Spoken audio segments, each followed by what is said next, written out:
For over 3,300 years, the Torah has been a living document, a guidebook for people of all ages, from ancient times to the modern age.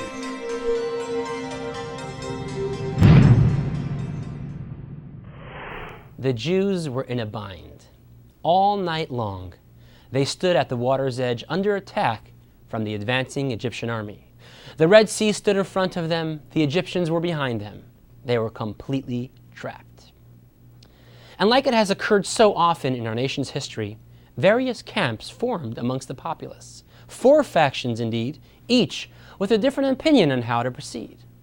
The first group wanted to throw themselves into the Red Sea, to commit mass suicide. Better to die than to submit to the Egyptians.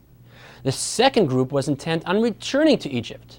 They preferred to go back to a life of slave labor rather than perish by the sword. The third group took up arms, ready to engage the Egyptians in battle. And finally, the fourth group.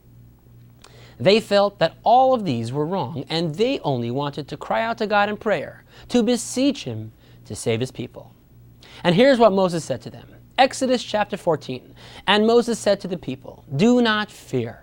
Stand still and see the salvation of the Lord that He will do for you today. For as you have seen Egypt today, you shall see them again no more forever. God will do battle for you, and you shall remain silent."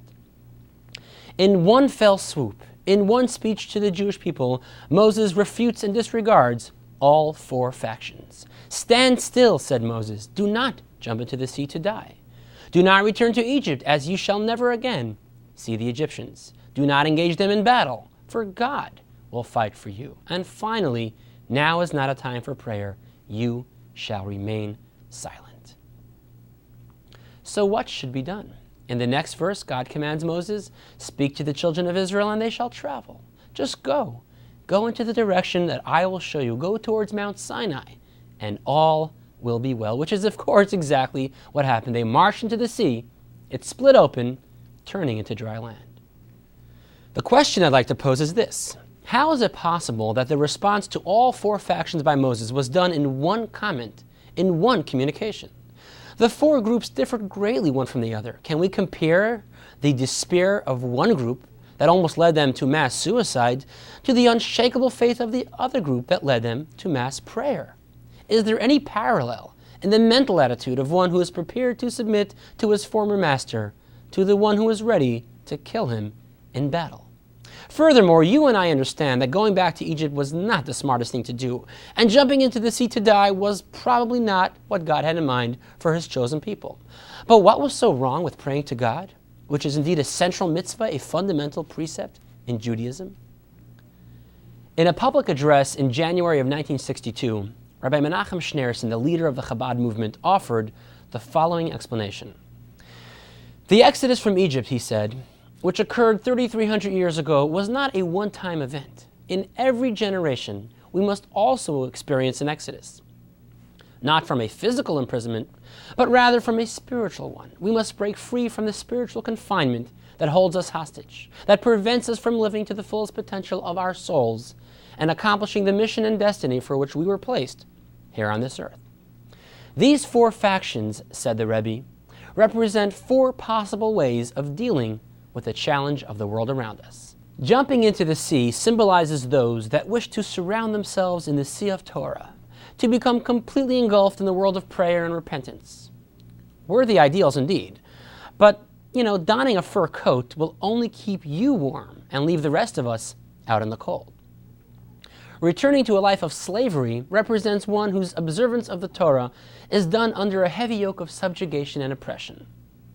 One despairs of ever making a real change in the world around him, or even in his own world, and simply submits himself to God as a slave serves his master.